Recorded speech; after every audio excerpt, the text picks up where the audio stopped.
Liverpool fan in Japan. Hello YouTube, Liverpool fan in Japan here, the Miyazaki man, Sai. Finally, it has come. This is the top of the table clash. The would-be pretenders, the Leicester in the making, Nottingham Forest in third place, 6 points behind. Obviously, Liverpool have that game in hand as well. Nottingham Forest will turn up at home and try to put a dent in Liverpool's title charge. And can you believe it?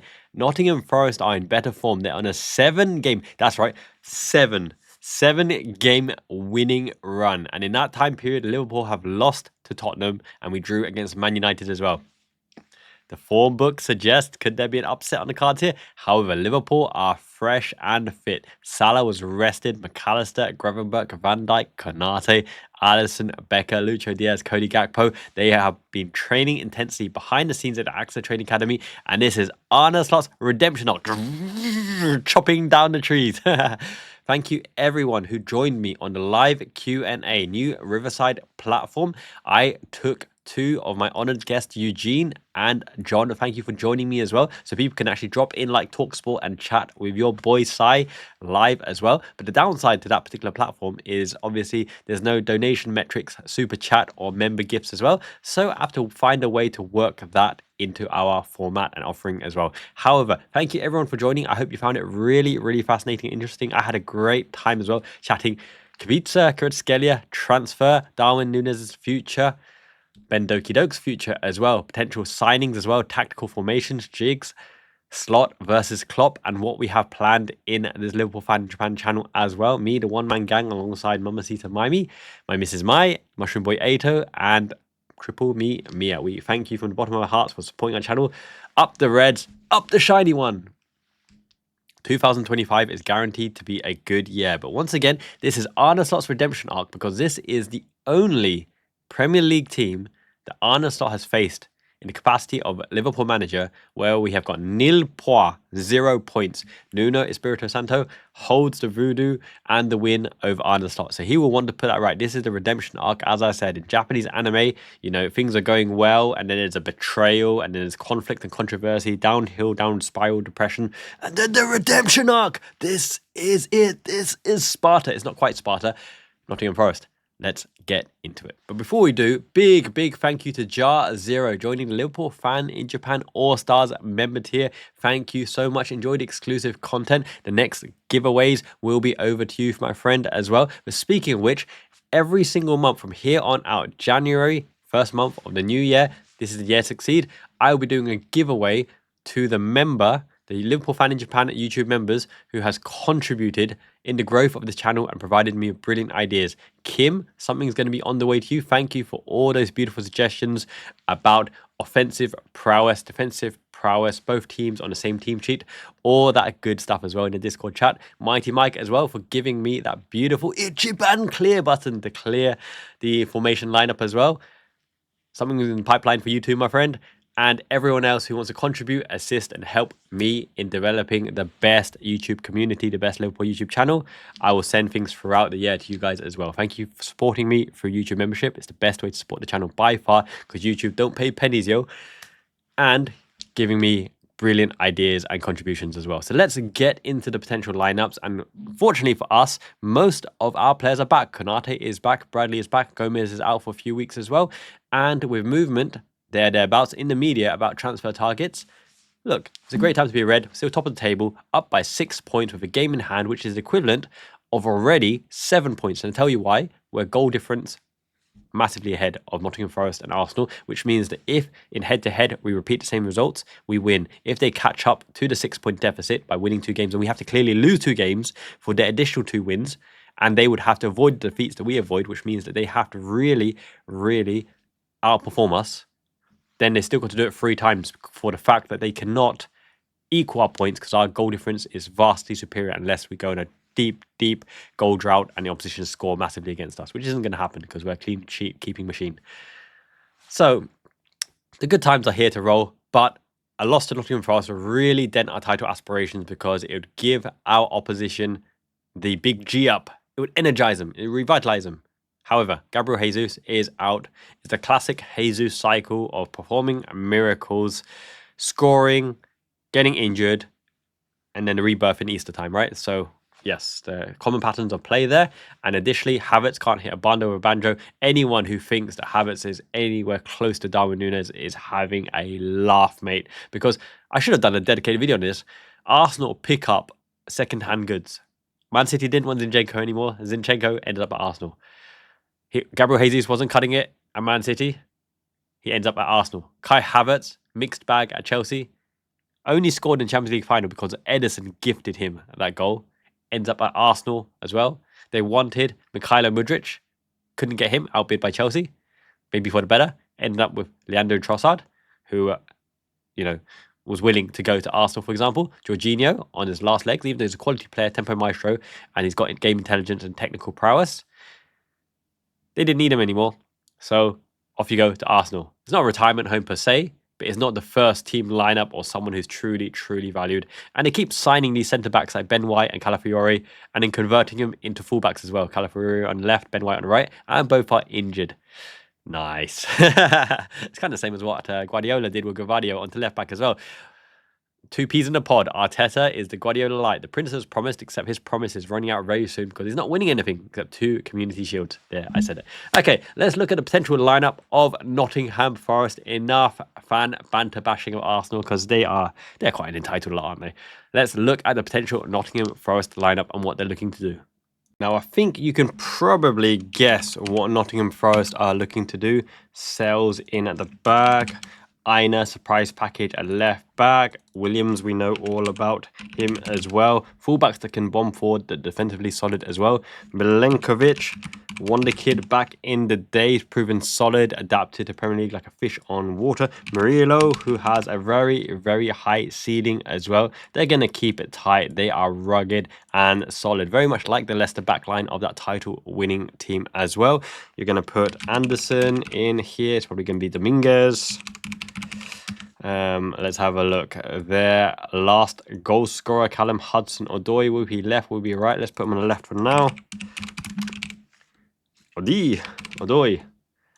Watch out for Gibbs White in the 10 position, roaming around. Odegaard light, couldn't see the wood for the tree. He's going to have to chop down this wood. Don't give him any room at all. Man on form. And Ilanga, the Man United prospect of old as well. So, pretty familiar system. Gibbs White will stay here. They will play with the free, play between the lines, keep it tight. Aina will operate in this space, operate up there as well. Nico Williams will have license to go up and down, up and down. Ilanga sitting in a pocket, the kind of Salah space. It could be Hudson-Odoi. They will interchange a lot, but he won't venture too far forward because on the break and exposure, the left wing back area is a really prominent threat because of the fact that Robertson will probably look in charge here. Gakpo will stay in here as well.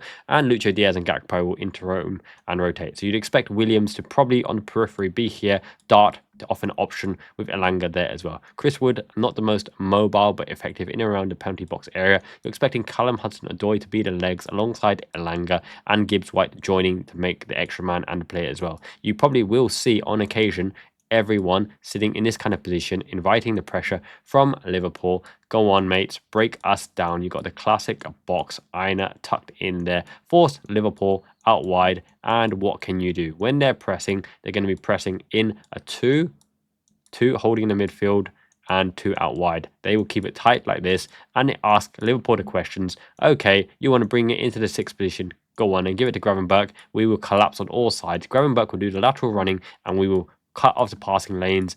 Eventually, Liverpool are wanting to try and hit that channel or that channel there because of the fact that Aina and Williams are well versed in darting forward as well. But they will be defensively disciplined and you'd expect them to frustrate Liverpool a lot.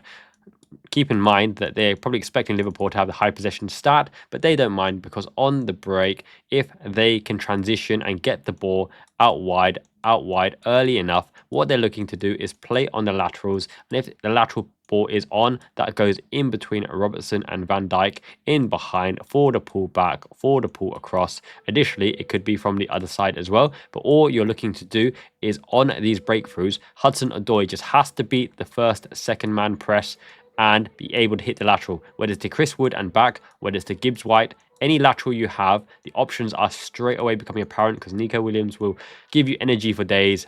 Wood will be the penalty box area threat and the slide rule ball through between a fullback or over towards and across is the obvious threat. Nottingham Forest have good players on the bench and good availability as well, and we have to keep an eye out for them because they are there in third place on merit because they play fantastically well, disciplined, have quality at the back, up front as well. Wood is a man on fire. They have tricky wingers who scored a 1 in 4, 1 in 5 shots, and unfortunately for us, Hudson-Odoi put us to the sword on a break, on a counter-attack, and scored a 1 goal last time. We're going to have to watch out for those pot shots and those 1 goals. So now it's all about intensity and pressing, and that will probably determine our starting lineup as well. So let's look at what Liverpool will do.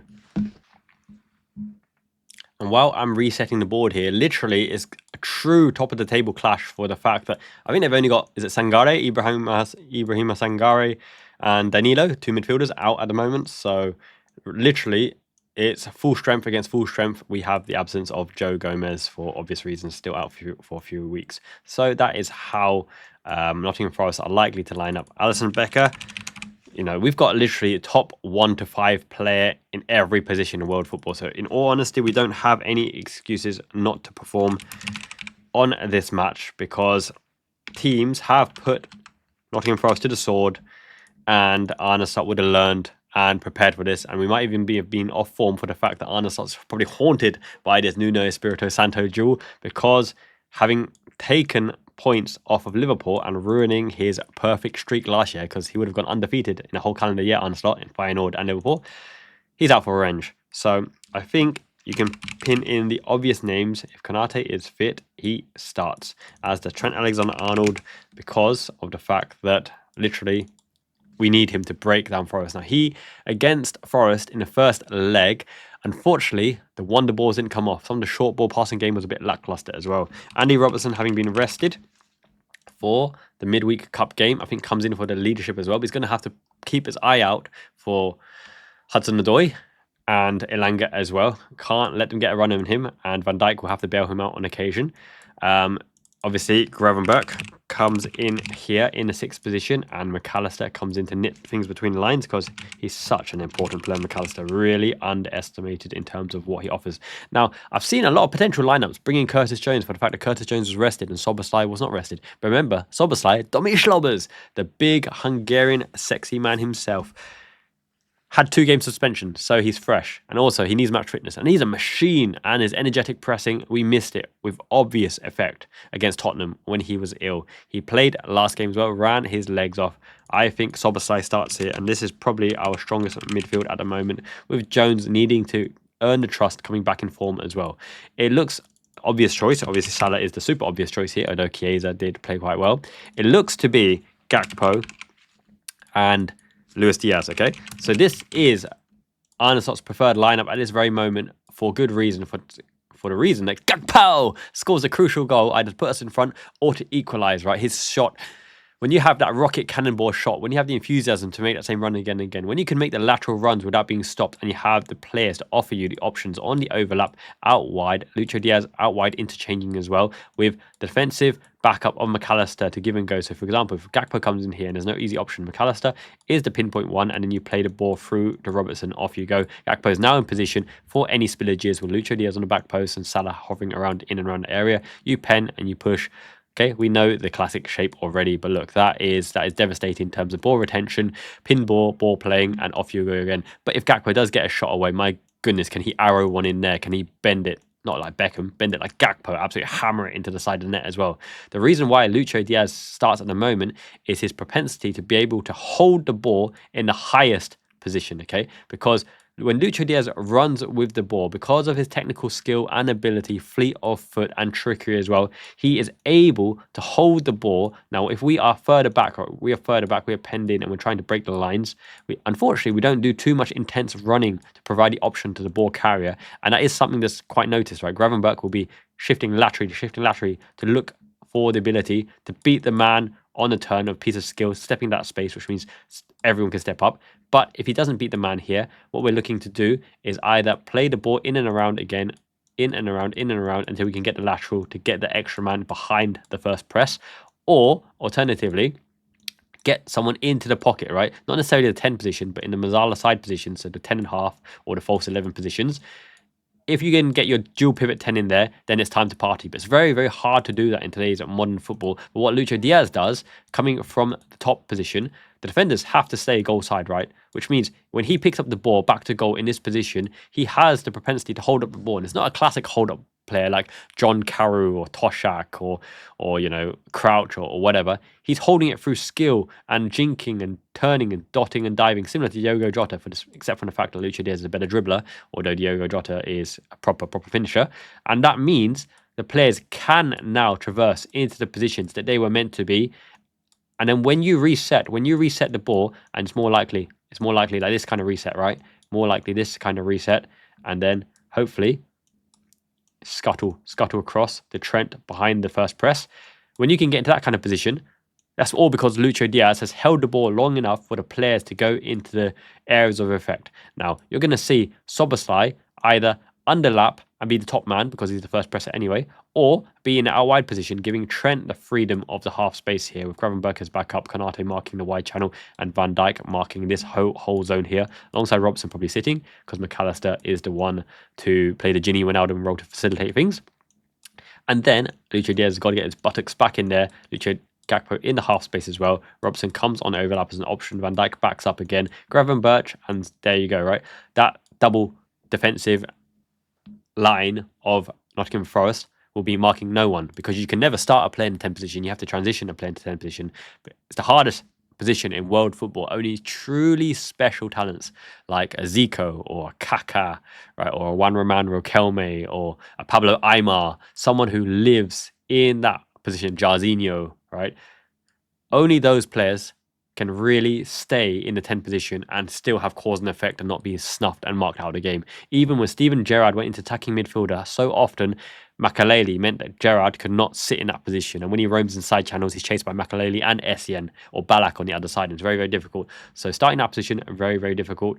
But I think Liverpool will be able to find enough joy to play in and around the 6 positions, get the ball in and around the area by working it because of Lucho Diaz's propensity to be able to hold the ball, that when you have the pressing nature of Szoboszlai leading the press, Lucho Diaz and Gakpo and Salah just in behind and penning and really pushing them in, it means without a shadow of a doubt, unless our pressing game is totally off, and our pressing game is usually on when Szoboszlai plays, then we will really, really be in their face and be able to turn over the ball. And if our pressing is effective, I don't think Nottingham Forest can live with us. Where our downfall may occur, if it occurs, and I really, really sincerely hope it doesn't, because obviously we need to push and maintain our lead. And if we win, it'll show the whole Premier League we're back on form. It was a slight blip. We have the full strength lineup and roster here. All the talks of transfer nonsense and FSG and Chiesa out and Nunes, whatever you want to say, will be left in 2024, hopefully, for the fact that this is a truly talented Liverpool squad with great camaraderie, great talent, and players who are top 1 to 5 in the whole position. I mean, unarguably, Alisson, Van Dijk, McAllister World Cup winner, Szoboszlai is a pressing 10, Salah right wing best in the world, even Gakpo and Luis Diaz, you could put an argument in terms of form and what they offer for the system. They're almost top 1 to 5 players in world football for Arne Slot's team. Trent Alexander-Arnold, obviously we know all about his future, but you saw that goal he scored. Come on, lads. He's our Scouse heartbeat. Trent, wherever you may play, when you whip in the ball, it's a goal all day. So no matter what the haters have to say, you're Scouse heartbeat and you're here to stay. Sign that contract, brethren. Oh, good. And imagine that suddenly we announce Trent, Salah, Van Dijk, Lucho Diaz, Konate, new contracts all at the same time.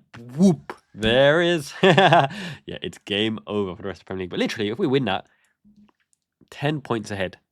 If we win our game in hand, and literally, you know, the other clubs have to catch up, but it's 10 points ahead for the fact that a goal difference is in play. It means we have to lose 3 clear losses to the opposition's 3 clear wins. And remembering the opposition don't have an entitlement to gain points on us and gain leverage on us. They have the possibilities to lose points at the same time that we have the possibility to lose points, except we have less possibility to lose points because we're a better team than them. And injury proneness hasn't been that apparent this season. We had Conor Bradley out, Alisson Becker out, but, you know, we've survived it. And now most of the boys are back. It's only Joe Gomez back. We have the options. We have Wataru Endo, hopefully, the man who's never let us down, the new James Milner, the Scouse Samurai. We also have the Greek Scouse of Robertson isn't quite on it on the day. The Greek scowls to show his bravery like a Spartan with quality left-footed whipped-in balls. He's the best crosser in the team, even ahead of Trent Alexander-Arnold. And I know that's a big saying, but consistently, Tsimikas' balls are pinpointed on the money. That left foot is sweet. Trent can do things that Tsimikas can't do, but Tsimikas, I believe, is a more consistent crosser than Trent. I said it many times as well. His left foot is quality. We have players like Federico Chiesa, who now has the goal scoring smell. He can smell the goals at the moment. And I hope he makes an impact in the second half season, because Arne Slot, as I said in the Q&A, has been building him up in lieu of no preseason. The match fitness, the technical ability, his best weapon is game intelligence, and he's the backup for Mo Salah as well. We have Darwin Núñez, who changes the complexion of the game, especially when Alexander-Arnold and Tsimikas are on the field, for the fact that Nottingham Forest have to change shape when he's on it as well. And if we really struggle to break them down, sometimes you need chaos theory and a bit of confusion and a bit of ball bobbling, street ball thuggery to do the job as well. But he's not the only option, because Diogo Jota is probably first choice to get in and behind. And if a ball falls to anyone in and amongst the penalty area, you're going to fancy Jota to slot it away. Mo Salah is the big game player. He's well rested. He's hunting all the trophies, all the glory, all the metrics at the moment. Let's see another interview about his contract situation after the match, because that means he must have done well. Man of the match. He's going to be my fantasy football captain as well. Everyone who hasn't joined, obviously, a shirt giveaway at the end. But I'm catching up. I'm 8th in my fantasy football league. So I'm coming for you. But Curtis Jones really could start. He could start for Szoboszlai if Slot sees in training that a ball retainer in the higher parts of the pitch and a late ball runner might be the key to unlocking Nottingham Forest. If the late ball run into the box is the weapon of choice, then Jones is probably the likeliest alternative to this starting 11, because up and beyond this starting 11, you don't really see who can break in here. Conor Bradley has a small case. Costa Tsimikas probably has a decent case. But apart from that, really, Diogo Jota, maybe.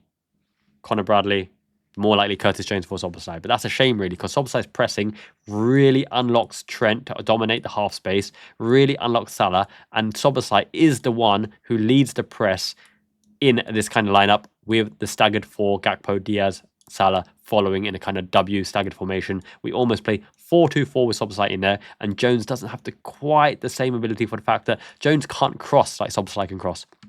Jones doesn't have the same shot ability, but Jones definitely has better late ball runs into the box, last man runs, underlapping runs to be the extra man over in positions of threat, because Jones can literally operate in the wide channels better than McAllister can on both sides, and he can connect the play and knit things through. He's got a really good technical brain and technical trickery, but slow ball release does our Curtis Jones, and he is a scouser in the team as well. So back our boy Jonesy. And there we go. There is my lineup and tactics for this particular match. Let me know in the comments below if you agree with the tactics, if you agree with the starting lineup, what you would change, and also your score predictions, right?